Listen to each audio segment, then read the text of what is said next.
Gaya. Cette sous-préfecture située à peu près à 25 km de la magnifique ville touristique de Mali, au nord du pays sur la route nationale numéro 8, qui relie la Guinée et le Sénégal. L'accès à cette sous-préfecture est-il facile? Comment vit la population de cette sous-préfecture? Ce sont les questions que nous tenterons de répondre avec les citoyens et les autorités de Gaya. Salut, nous sommes les administrateurs de la plateforme Mon Village. Avec notre plateforme, nous vous amenons dans les endroits les plus isolés de notre pays, la Guinée. Nous vous ferons découvrir des beaux paysages, l'activité quotidienne des citoyens et leurs besoins en infrastructure. C'est parti.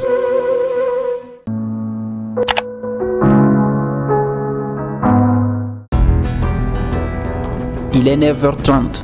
Nous sommes dans le véhicule de transport en commun à Mali Centre. Direction la sous-préfecture de Gaya. Sur une distance en moyenne de 30 km, normalement nous devrions arriver à destination au maximum après 1 heure de route. Mais ça n'a pas été facile, dû au mauvais état de la route.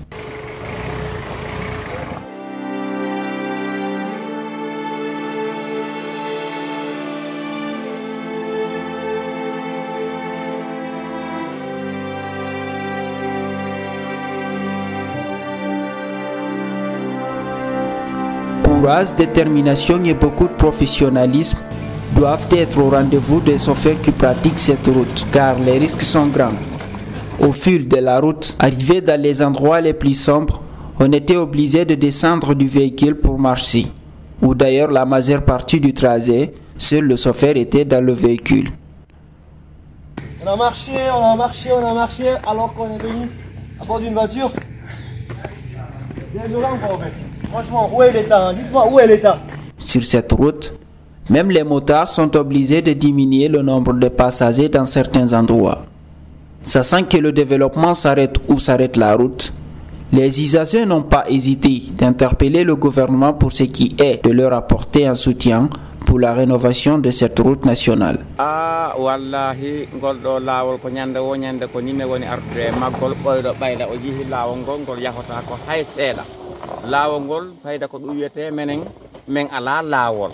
Lawol ngol o yihi fayda no woni do ka lawol ni ko mo Allah won dandi tun ka lawol dalata kono lawol men ala lawol. Haray mede yidi menen o to prefecture Gaya do mede yidi wallitede e fingol do lawol ino jama on hebira nafa mudu wayriti ni sappo din non e kaka lawol fayda hari bawo do seeda ko menen ƴettata keri hoy amen men wada mojobe men ara men hadda men forta men uddu foseji kono men jokki ha men tawi fayda wono jati o génération fandi do fewndo o tempo do fayda be du wayri wadde du wayri wadude awa dum mede mari den don sattende e nder o sous préfecture amen Gaya do moƴƴa angal lawol. Ça y est, nous sommes à Gaya après 4 heures de calvaire sur un tronçon qui n'atteint pas les 30 km. La sous-préfecture présente un état malsain. Elle est rongée par la pauvreté. Pour preuve, dans toute la sous-préfecture, il n'y avait qu'un camion gros porteur et toutes les maisons sont en banco. Le maire de la commune rurale a répondu à quelques-unes de nos questions. Là, l'état des routes, on est en train de se battre parce que nous travaillons avec un projet qu'on appelle AgriFarm. Le projet, là, nous avons une convention avec eux.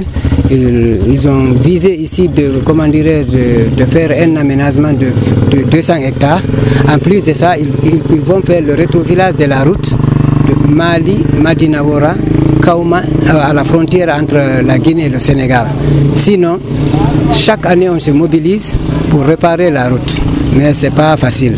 Parce que si vous descendez par là, vous allez trouver, au fur et à mesure que vous descendez, la route est défectueuse. Non, là, depuis plus de 20 ans, il n'y a jamais eu rétrofilage de la route par une ONG ou bien par le gouvernement.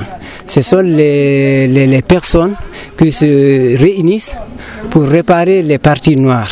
La plupart de nos citoyens construisent des maisons en banco par manque de moyens. Par manque de moyens financiers. Ce qui fait qu'il y a... Avant, il n'y avait que des cases. Maintenant, les gens commencent à changer pour faire des maisons en banco. Mais d'autres aussi commencent à construire des maisons en dur. C'est-à-dire ce manque de moyens, c'est tout. Gaya est entièrement isolée et la population souffre énormément. L'année dernière, 2 femmes enceintes avaient perdu la vie sur cette route, nous signale le maire. L'an passé, il y a eu même des camions, de voitures qui transportaient même de malades de Wora vers Mali. Il y a 2 femmes qui ont perdu leur vie dans notre zone ici. On a été à leur secours. C'était déplorable. Surtout vers Holo, sous la montagne de Holo. Les camions peuvent embourber là-bas 3 à 4 jours. Ça, c'est un problème que nous avons pendant la saison de pluie. Le manque de routes a un effet néfaste sur l'activité économique et les conditions de vie des populations. Gaïa est un exemple frappant parce que les images parlent d'elles-mêmes. L'État doit investir conséquemment sur les routes pour favoriser le développement et le tourisme dans tout le pays. A bientôt pour une nouvelle vidéo dans les endroits les plus isolés du pays. En attendant, n'hésitez pas à visiter les différentes plateformes de mon village pour regarder d'autres vidéos.